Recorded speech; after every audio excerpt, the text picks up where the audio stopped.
शुभ सकाळ मंडळी. नवीन दिवसाची नवीन सुरुवात. प्रत्येक दिवस येतो तसाच जातो आणि त्या दिवसामध्ये काय काय होते ते आपल्याला नवीन काहीतरी शिकवून जातो किंवा अनुभव देऊन जातो. चला, माझ्या दिवसाची सुरुवात अशी काहीशी होते नेहमीप्रमाणे, रोजच्या प्रमाणे. माझी सकाळची कामं जवळपास झालेली आहेत. मी माझा आवरते आहे. रुद्रांशला आवरून दिलं आणि थोडंसं खायला दिलं.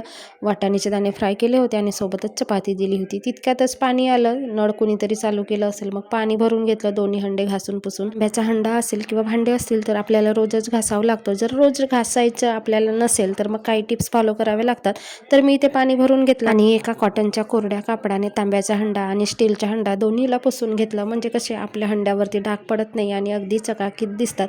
जर दररोज घासलं नाही तरी सुद्धा छानच दिसतात आणि आपल्याला सुद्धा चकचकीत सुंदर दिसतात आणि येणाऱ्या जाणाऱ्यांना सुद्धा चकचकीत सुंदर दिसतात. तर मी आज फुलं आणली नव्हती, पण आदल्या दिवशी आणली होती. ती फुलं फ्रीजमध्ये प्लॅस्टिकमध्ये ठेवली होती. तर जशीच्या तशी होती, खूप छान अशी.